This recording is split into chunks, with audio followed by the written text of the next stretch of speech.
इन दिनों जंगल में भयानक गर्मी पड़ रही थी। छोटे बड़े सभी पक्षियों के पंखों में हवा करने वाला पंखा घूम रहा था। हाय राम, इतनी गर्मी है, मैं तो सूख कर कांटा बन गई। ऐसी भयानक गर्मी पहले कभी नहीं देखी। सही कहा, मैं भी अब गर्मी को बर्दाश्त नहीं कर सकता, आगे नहीं जाऊंगा। कौवों, उड़ेंगे नहीं तो खाएंगे क्या? जीने के लिए दाना ढूंढना बहुत जरूरी है। फिर वो तीनों थोड़ा थोड़ा और उड़ते हैं। उन्हें एक पेड़ पर कुछ आम मिल जाते हैं। बाबा, पके आम मिल गए। मेरा कुक्कू तो आम देखकर बहुत खुश होगा। लेकिन ये आम कितने गर्म है, खाओ तो चोंच भी जल जाएगी। सही कहा, ये आम तो वाकई में गर्म है। हमें इन्हें ठंडा करके खाना होगा, वरना ये नुकसानदायक होंगे। चलो तो नदी पर आमों को ठंडा करके खाएंगे।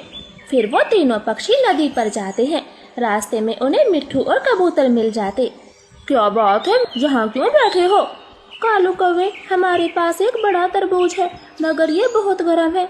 हम इसके ठंडे होने का इंतजार कर रहे हैं, तब इसे बांट कर खाएंगे। पागलों कहीं के, गर्मी नहीं देखते? कितना हाई मौसम है, ये अपने आप ठंडा नहीं होगा। चलो हमारे साथ, नदी के पानी में ठंडा करके खाएंगे।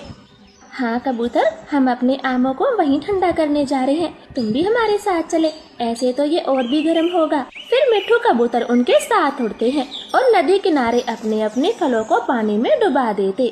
अब बस थोड़ी देर यहीं इंतजार करें। चिड़िया, यहाँ तो गर्मी कम लग रही है, ठंडी हवा भी चल रही है और पानी भी है। दोस्तों, हम नदी में नहा लेते हैं, क्या कहते हो? ये भी कोई पूछने की बात है, मैं तो चला नदी में नहाने। फिर वो सब नदी में कूद जाते हैं और मजे करते। ऐसे उनको गर्मी कम लगती है। अब चलो दोस्तों, फल ठंडे हो गए होंगे। मेरा बेटा घर में अकेला है। कालू, तुम जग्गू के लिए आम ले जाओ, मैं बाद में आऊंगी। गोरी, ज्यादा देर पानी में रहोगी तो बीमार पड़ जाओगी, फिर लगवाना गर्मी में टीके। चिड़िया, मैं तेरी तरह कमजोर नहीं हूँ, मुझे कुछ नहीं होगा, अब तुम जाओ। ऐसे वो चारों वहाँ से चले जाते हैं। गोरी तो मस्त नदी के पानी में डुबकी लगा रही थी। चिड़िया अपने घर आते हुए पसीने से तरबतर हो जाती है। लो कुक्कू बेटे, मैं आपके लिए पका आम लाई हूँ। कुक्कुचड़ा मुँह बनाते हुए आम खाता है। मम्मा, ये आम कितना गर्म है, मैं नहीं खाऊंगा, मेरी चोंच जल गई। बेटा, नदी पर तो ठंडा हो गया था, रास्ते में आते आते गर्म हो गया। अब मैं क्या करूँ, गर्मी ही इतनी है। ऐसे ही गर्मी बढ़ती जा रही थी। रात में सब पक्षी अपने अपने घरों से बाहर बैठ जाते हैं, क्योंकि किसी को भी गर्मी में नींद नहीं आ रही थी। रानो, मुझे तो नींद नहीं आ रही, घर आग की तरह तप रहा है। सही कहा, मेरा घोंसला भी पसीने से भर जाता है, नींद तो आती ही नहीं।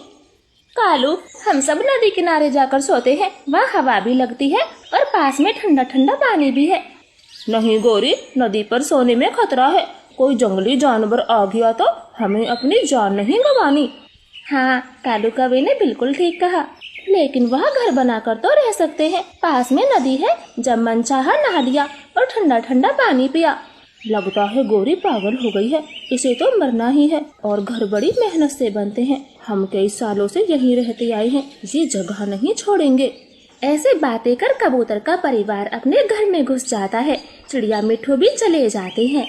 गोरी, अब तुम भी चलो, सारी रात यहीं बैठने का ठान लिया है क्या? कालू, मेरी मानो, हम बहुत खुश रहेंगे, नदी किनारे घर बना लेते हैं, देखना सब कुछ अच्छा होगा। एक बार नदी किनारे रहकर तो देखें, आखिर बुराई क्या है। ठीक है गोरी, मैं कल से नदी किनारे पर घर बनाना शुरू करूँगा।